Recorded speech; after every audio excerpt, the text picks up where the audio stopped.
After nearly 10 long years without any official college football game, EA will be releasing the highly anticipated EA Sports College Football 2025 this summer. So far, we have seen a few teasers, but we have been told to expect a full reveal later this month. You might be wondering, is EA Sports College Football 2025 actually the title of this game? And the answer is yes, and I am going to explain why in just a few minutes. But first, let's go way back to where it all started in 1993, where college football video games began. We're sending you back to the future! In 1993, gaming was in the midst of an evolution. You no longer needed to head down to your local arcade to play brand new games or even the classics that you loved. Now, you could purchase a household gaming console to boot up on your own television. I could play games without having to leave my house. How crazy is that? These console games were being rapidly produced by a handful of companies. Nintendo, Sega, and Sony were fierce competitors during this time. The Super Nintendo Entertainment System, aka the Super NES, was a redesigned version of the classic NES console. Releasing in the fall of 1991, the Super NES was quickly finding itself in many homes across America, along with the Sega Genesis and the Sega CD. With this being said, EA Sports released Bill Walsh College Football in late 1993. With this release, it introduced a collegiate football experience to gamers worldwide. But there was a slight issue. EA didn't yet have a license, so there were no real teams or schools featured in this game, and the playbook only consisted of about 68 total plays. Obviously, there was no Dynasty or career mode yet, but players could play with modern teams, and they even had an option to play as one of the 24 all-time greatest college teams that were included on the cartridge. Fast forward a few years to 1995. With the success of Bill Walsh College Football, EA released College Football USA 96. This direct follow-up was the first in the series to feature all Division I teams, which included 108 at the time. It was also the first to feature real bowl games, which included the Orange, Sugar, Fiesta, and Rose Bowl. And you might be asking, well, if it's a follow-up, why does it have a totally different name? That's because Bill Walsh retired from coaching after the 1994 season, so EA no longer had an endorsement. Players could play an entire 11-game season as any of the 108 Division I teams before advancing to a bowl game. College Football USA 96 would mark the first and only time that the Southwest Conference would appear in any video game. The following year, the league disbanded, and some schools would merge with the Big 8 to become the Big 12. The rest of the schools would join other conferences. So this was the only time you could see schools like Baylor, Arkansas, Texas, and a few more as members of the SWC. After seeing the success of both Bill Walsh College Football and College Football USA 96, EA was all in. NCAA 98 released with a brand new game mode called Dynasty. This mode allowed players to take control of a team for 4 seasons and recruit players of their likings to join their team. Now, this mode was an instant success, and it's no wonder that to this day, Dynasty is the most popular game mode in franchise history. EA Sports obtained a formal licensing agreement for the first time with NCAA in the year of 1998. Additionally, it was EA's first college football game to carry the name and logo of the NCAA. So its ability to use the NCAA's brands in the game were the result of a licensing deal intended primarily for EA's NCAA March Madness basketball games, which first released in February 1998. This was also the first time in the franchise that the cover included just one athlete. NCAA 98 included University of Florida quarterback and Heisman Trophy winner Danny Werfel. Just 1 year later, EA Sports released NCAA Football 99. Though Dynasty may be the most popular game mode in the NCAA franchise, this was the first year hardcore fans were able to continue their college experience in the NFL by exporting players to Madden NFL 99, which EA had released just a few months before NCAA 99. And this was a game changer for true football fans. After crushing the season with your quarterback, you could transfer your player into the big leagues, into another game. NCAA 99 allowed you to play the 1998 rosters of over 100 D1 teams. along with accurate stadiums, uniforms, and, in some cases, fight songs. This game showed that EA Sports had found a winning recipe and that there were no signs of slowing down. For nearly the next decade, EA Sports would go on a hot streak of NCAA games. They had found their bread and butter and the people were loving it. Throughout this period of releases, each game's release would feature a handful of improvements. NCAA 04 included 23 new rivalry trophies, as well as awards like the Heisman Trophy, Coach of the Year, and more. You even got a virtual trophy room to show off your hardware, giving you a method to show off your football skills anytime a friend started talking about how good he was at the game. NCAA 06 marked one of the most significant gameplay leaps in franchise history, as Dynasty mode received a complete overhaul and a career mode was introduced for the first time. Coaches could now scout and recruit potential players, adding an entirely new dynamic as schools fought with other schools for the nation's top players.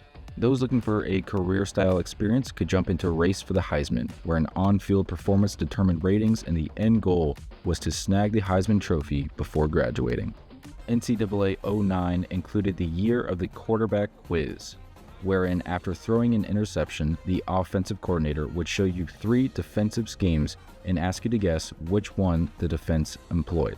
The feature was designed to help teach users how to read coverages and better understand what the defense was doing to stop them.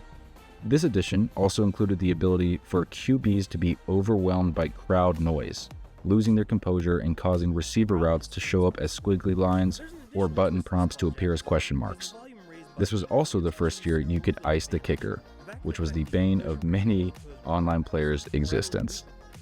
NCAA 10 was your first chance to let your creativity run wild with Team Builder, which allowed you to build your own fictional university, uniforms, stadium, roster, and more. This game also introduced Road to Glory, with Aaron Andrews narrating your path from unknown freshman to college legend. NCAA 13 included the first time in franchise history you could play as real-life stars like Barry Sanders, Herschel Walker, Desmond Howard, and more, with ridiculous ratings and nearly unstoppable skills. Making these guys even more explosive was the introduction of reaction time, which slowed down time, allowing you to spot holes at the line or evade pursuing defenders. This was also the first time in franchise history with dual cover athletes, as Heisman winners Barry Sanders and RG3 shared a spot on the game's box. NCAA 14 brought 2 major new features with the introduction of physics-based movement and tackling via the Infinity Engine, and the introduction of Ultimate Team. By bringing over the revolutionary physics engine powering the Madden NFL franchise, the college game reached new heights of realism, and Ultimate Team set out to finally answer the question of what happens when you put some of the greatest college football players of all time together on one squad. But all good things come to an end, and without knowing it, this would be EA's last NCAA game for nearly a decade. For years, EA licensed the National Collegiate Athletic Association name from the NCAA, and school and conference likenesses from groups like the Collegiate Licensing Company. Because NCAA rules at the time made it so players could not make money off their own name and likeness, the games had to use fake players on the real teams, cutting players who could not legally receive money from the game at the time out of the significant profits. But those fake players, more often than not, were basically identical to the real players, with identical appearances, uniform numbers, and attributes, all with just a fake name.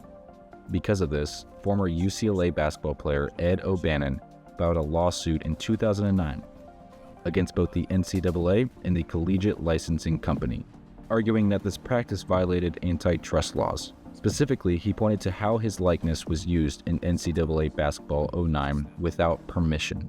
The NCAA has profited from individuals' values in ways that were unlawful.